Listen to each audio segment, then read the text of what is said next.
ஒரு ஊரில் 2 சுட்டி பையன்கள் இருந்தார்கள். அந்த ஊரில் கோழி முட்டை காணவில்லை என்றாலும் அவர்கள் மீதுதான் சந்தேகம் வரும். சைக்கிளில் காற்று இறங்கியிருந்தாலும் அவர்கள் மீதுதான் சந்தேகம் வரும். அவர்களை அவருடைய தாயார் எவ்வளவோ கண்டித்து பார்த்திருந்தார், எவ்வளவோ புத்திமதி சொல்லி பார்த்தார். ஆனால் அந்த 2 சுட்டி பையன்களும் திருந்துவதாக இல்லை. அந்த ஊருக்கு அறிஞர் ஒருவர் வருவதாக அந்த தாயார் கேள்விப்பட்டார்.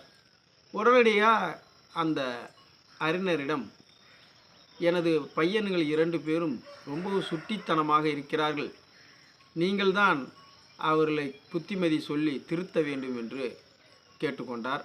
உடனே அந்த அறிஞரும், அப்படியா, உங்கள் பையனுங்களை வர சொல்லுங்கள், 2 பேரையும் ஒரே நேரத்தில் வர சொல்ல வேணாம், முதல்ல பெரியவனை வர சொல்லுங்கள், அதுக்கு பிறகு சின்னவனை வர சொல்லுங்கள் என்று அந்த அறிஞர் சொன்னார்.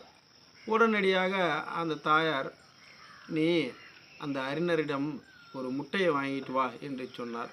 உடனே அந்த பையன் வேகமாக ஓடி அந்த அறிஞரிடம் மூச்சு வாங்க நின்றான். வா தம்பி என்றார். ஆமாம், எதற்காக வந்தா என்று கேட்டார். எங்கள் அம்மா உங்கள்கிட்ட முட்டை வாங்கிட்டு வர சொன்னாங்க என்று சொன்னான்.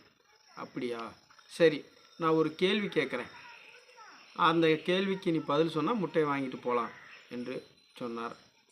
அப்படியா, அவன் திருன்னு முழித்தான். என்ன கேட்க போகிறான்னு தெரியலையேன்னு. இருந்தாலும் சரி, கடவுளை நீ பார்த்துருக்கிறியா என்று அறிஞர் கேட்டார். இவன் திக்கு புக்குன்னு முழிச்சுக்கிட்டே இருந்தான். என்ன பார்த்தியா இல்லையா என்று அதட்டி கேட்டார். அவன் அங்கேருந்து ஒரே ஓட்டமாக ஓடி போய் வீட்டில் இருந்த அவனோட தம்பியை கூப்பிட்டு, ஏய், இந்த ஊரில் இனிமேல் நம்ம எதுவுமே செய்ய முடியாதாட்டுக்குடா. முதலாம் கோழி காணா போனால் நம்மளை கேட்பாங்க, முட்டை காணா போனால் கேட்பாங்க, சின்ன சின்ன பொருளெல்லாம் காணா போனால் கேட்பாங்க. இப்போ என்னடானா நம்மள்கிட்ட கடவுளை கேட்குறாங்கடா, நம்ம எங்கே இருந்துடா போய் கொடுக்கறது என்று அவன் தம்பியிடம் புலம்பினான்.